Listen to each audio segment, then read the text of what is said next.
ವಿನಯ್ ಅವ್ರ ಹೆಂಡತಿ ಪ್ರತಾಪ್ ಅವ್ರನ್ನ ಮಾತಾಡ್ಸಿರೋ ರೀತಿ ನೋಡಿದರೆ ತುಂಬ ಖುಷಿ ಆಯ್ತು ಅಂತಲೇ ಹೇಳ್ಬೋದು ಎಷ್ಟೋ ಜನಕ್ಕೆ. ಈ ಒಂದು ಬಿಗ್ ಬಾಸ್ ಮನೆಯಲ್ಲಿ ವಿನಯ್ ಅವರು ಎಷ್ಟೊಂದು ಟಾರ್ಗೆಟ್ ಮಾಡ್ತಿದ್ದಾರಾ, ಎಷ್ಟೊಂದು ಗೋಳೈಕೊಳ್ತಿದ್ದಾರಾ ಪ್ರತಾಪ್ ಅವ್ರನ್ನ ಅಂತ ಹೇಳಿ ಎಲ್ಲರೂ ಅಂದ್ಕೊಂಡಿದ್ರು.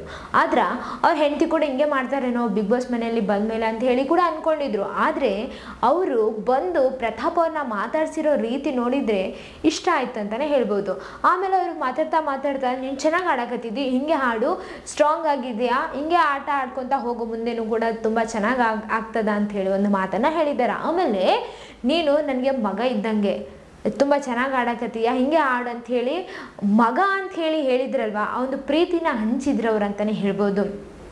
ಎಲ್ರಿಗೂ ಕೂಡ ಈಗ ಗಂಡ ಯಾರನ್ನಾದ್ರೂ ಹೇಟ್ ಮಾಡಕತ್ತಾರ ಅಂದರೆ ಹೆಂಡತಿ ಕೇಳದೆ ಕಾರಣ ಗೊತ್ತಿಲ್ಲದೆ ಹೇಟ್ ಮಾಡೋಕ್ಕೆ ಶುರು ಮಾಡ್ತಾರಂತಲೇ ಹೇಳ್ಬೋದು.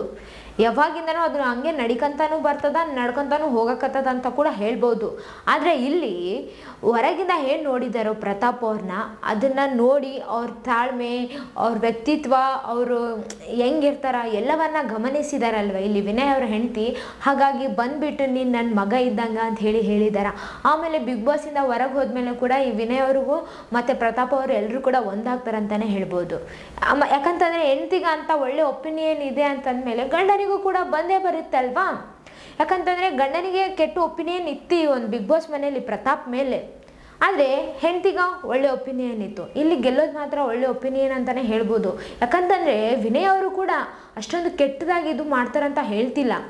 ಆಟ ಅಂತ ಹೇಳಿ ಬಂದಾಗ ಈಗ ಗೆಲ್ಲಬೇಕು ಅನ್ನೋದು ಒಂದು ಇರುತ್ತಲ್ವ ಎಲ್ರಿಗೂ ಕೂಡ, ಗೆಲ್ಲಬೇಕು ಅಂತಲೇ ಬಿಗ್ ಬಾಸ್ ಮನೆಗೆ ಬಂದಿದ್ದಾರಲ್ವ, ಹಾಗಾಗಿ ಅವರು ಆ ಥರ ಆಡ್ತಿದ್ದಾರೆ. ಆಮೇಲೆ ಆ ಒಂದು ಟಾಸ್ಕ್ ಆದಮೇಲೆ ಎಲ್ಲ ಆದಮೇಲೆ ಕೂಡ ತುಂಬ ಚೆನ್ನಾಗಿರ್ತಾರೆ ಎಲ್ಲರ ಜೊತೆ ಅಂತಲೇ ಹೇಳ್ಬೋದು. ನಕ್ಕಂತ ಆಡ್ಕೊಂತ ಕುಣ್ಕಂತ ಚೆನ್ನಾಗಿರ್ತಾರೆ ಈ ಒಂದು ಬಿಗ್ ಬಾಸ್ ಮನೆಯಲ್ಲಿ ಎಲ್ಲರೂ ಅಂತಲೇ ಹೇಳ್ಬೋದು.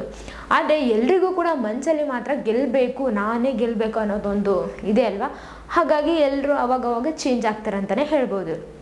ಬಟ್ ಇಲ್ಲಿ ಮತ್ತೆ ಆಮೇಲೆ ಪ್ರತಾಪ್ ಅವ್ರನ್ನ ಅಷ್ಟು ಚೆನ್ನಾಗಿ ಮಾತಾಡ್ಸಿದ್ರು, ಆಮೇಲೆ ಸಂಗೀತ ಅವ್ರನ್ನ ಕೂಡ ಅಷ್ಟೇ ಚೆನ್ನಾಗಿ ಮಾತಾಡ್ಸಿದ್ರು.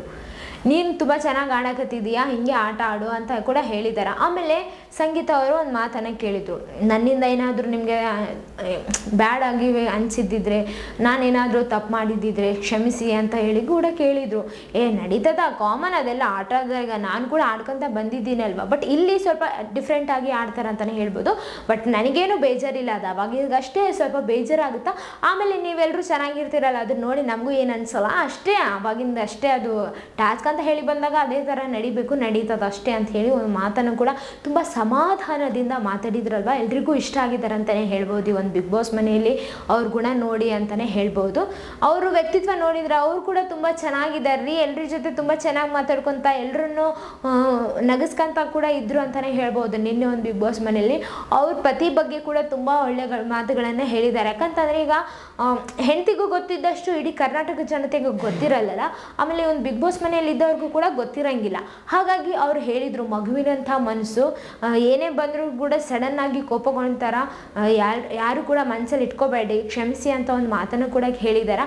ಆಮೇಲೆ ಕೋಪಿಷ್ಟ ಕಾಣಿಸ್ತಾನೆ, ಬಟ್ ಅಷ್ಟು ಕೋಪದಲ್ಲಿನೇ ಇರಂಗಿಲ್ಲ, ಆ ಕ್ಷಣಕ್ಕಷ್ಟು ಕೋಪದಲ್ಲಿ ಇರ್ತಾರೆ ಅನ್ನೋ ಮಾತನ್ನು ಕೂಡ ಹೇಳಿ ಎಲ್ಲರ ಮನಸ್ಸಿಗೂ ಕೂಡ ಸಾರಿಯನ್ನು ಕೇಳಿದ್ದಾರೆ, ಎಲ್ಲರ ಮನಸ್ಸಿಗೂ ಅರ್ಥ ಆಗೋ ಥರ ಹೇಳಿದ್ದಾರೆ ಅಂತಲೇ ಹೇಳ್ಬೋದು. ಆಮೇಲೆ ಈ ಕಡೆ ಕಾರ್ತಿಕ್ ಅವರು ಕೂಡ ಮಾತಾಡ್ತಿದ್ರಲ್ವ, ಅವಾಗ ತುಂಬ ಚೆನ್ನಾಗಿ ಮಾತಾಡ್ಸಿದ್ರು ಅಂತಲೇ ಹೇಳ್ಬೋದು. ಅವರು ಕೂಡ ಕಾರ್ತಿಕ್ ಅವರು ಕೂಡ ಹೆಂಗನ ಆಟ ಚೆನ್ನಾಗಿ ಅನಿಸಿಲ್ವಾ, ಏನನ್ನ ತಪ್ಪು ಅನಿಸಿತಾ ಹೆಂಗೆ ಹೇಳಿ ಅಂತ ಹೇಳಿ ಕೇಳಿದಾಗ, ಇಲ್ಲ ಆಟ ಚೆನ್ನಾಗಿ ಆಡಕತ್ತಿದ್ದೀರಾ, ಏನಾಗಲ್ಲ ಆಡಿ, ಟಾಸ್ಕ್ ಅಂತ ಹೇಳಿ ಬಂದಾಗ ಆಡಲೇಬೇಕಲ್ವ, ತುಂಬ ಚೆನ್ನಾಗಿ ಕಾಣಿಸಕತ್ತೀರ, ಎಲ್ಲರೂ ಕೂಡ ತುಂಬ ಚೆನ್ನಾಗಿ ಆಡಕತ್ತೀರ ಅಂತ ಕೂಡ ಹೇಳಿದಾರ. ಸೊ ಈ ಒಂದು ಎಲ್ಲರೂ ಈ ಒಂದು ಮಾತನ್ನ ಮನಸ್ಸಲ್ಲಿ ಇಟ್ಕೊಂಡು ಇನ್ನೂ ಚೆನ್ನಾಗಿ ಆಡ್ತಾರ ಅಂತಲೇ ಹೇಳ್ಬೋದು. ಯಾಕಂತಂದರೆ ವಿನಯ್ ಅವ್ರ ಹೆಂಡತಿ ಬಂದು ಎಲ್ರಿಗೂ ತುಂಬ ಒಳ್ಳೆ ಮಾತುಗಳನ್ನೇ ಹೇಳಿದ್ದಾರೆ ಅಂತಲೇ ಹೇಳ್ಬೋದು. ಅವರೊಂದು ಒಳ್ಳೆ ಗುಣನೇ ಎಲ್ರಿಗೂ ಒಳ್ಳೆ ಮಾತು ಆಡೋ ಥರ ಆಯಿತು ಅಂತಲೇ ಹೇಳ್ಬೋದು. ಯಾಕಂತಂದರೆ ಅವ್ರಿಗೆ ಅಷ್ಟು ಒಳ್ಳೆ ಗುಣ ಇದ್ದಿದ್ದಕ್ಕೆ ಅವ್ರು ಒಳ್ಳೆ ಮಾತುಗಳನ್ನು ಹೇಳಿದ್ದಾರೆ ಅಂತಲೇ ಗೊತ್ತಾಗುತ್ತಲ್ವ ಇಲ್ಲಿ ಒಂದು ಬಿಗ್ ಬಾಸ್ ಮನೆಯಲ್ಲಿ. ಯಾಕಂತಂದರೆ ಎಲ್ರಿಗೂ ಕೂಡ ಬೇಜಾರಿತ್ತೇನೋ, ಅಂದರೆ ಅವ್ರ ಫ್ಯಾಮಿಲಿಯವ್ರು ಬಂದು ನಮಗೇನಂತಾರೇನೋ, ನಾವು ತಪ್ಪಾಗಿ ಆಟ ಆಡಿದ್ವಿ, ಇವ್ರ ಫ್ಯಾಮಿಲಿಯವ್ರು ಬಂದು ಏನಂತಾರೇನೋ, ತಪ್ಪಾಗಿ ಆಡಿದ್ವೇನೋ ಎಲ್ಲೋ ಅಂತ ಹೇಳಿ ಎಲ್ರಿಗೊಂದು ಫೀಲ್ ಇರುತ್ತಲ್ವ.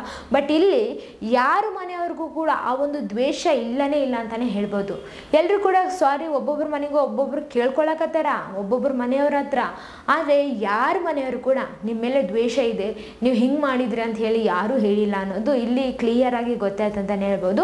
ವಿನಯ್ ಅವ್ರ ಹೆಂಡತಿ ಎಲ್ಲರನ್ನ ಎಷ್ಟು ಚೆನ್ನಾಗಿ ಪ್ರೀತಿಸ್ತಾರೋ ವಿನಯ್ ಅವರು ಕೂಡ ಅಷ್ಟೇ ಚೆನ್ನಾಗಿ ಪ್ರೀತಿಸ್ತಾರೆ ಅಂತ ಹೇಳಿ ಕೂಡ ಎಲ್ರಿಗೂ ಗೊತ್ತಿದೆ.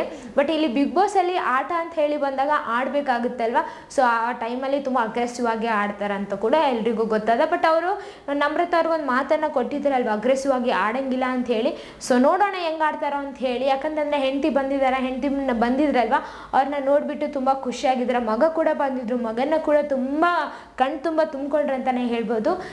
ಇವಾಗಿಂದ ತುಂಬ ಚೆನ್ನಾಗಿ ಆಡ್ತಾರಂತಲೇ ಹೇಳ್ಬೋದು ಈ ಒಂದು ಬಿಗ್ ಬಾಸ್ ಮನೆಯಲ್ಲಿ. ನೋಡೋಣ ಯಾವ ಥರ ಆಡ್ತಾರೆ ಅಂತ ಹೇಳಿ. ಟಾಪ್ 5ಗೆ ಯಾರು ಹೋಗಬಹುದು ಅಂತ ಹೇಳಿ ಅನಿಸ್ತಿದೆ, ಕಮೆಂಟ್ನಾಗ ತಿಳಿಸ್ರಿ. ಮತ್ತು ಇದೇ ಥರ ಮತ್ತಷ್ಟು ವೀಡಿಯೋಸ್ಗಾಗಿ ನಮ್ಮ ಚಾನಲನ್ನು ಲೈಕ್ ಮಾಡಿ, ಶೇರ್ ಮಾಡಿ, ಸಬ್ಸ್ಕ್ರೈಬ್ ಆಗಿ. Thank you.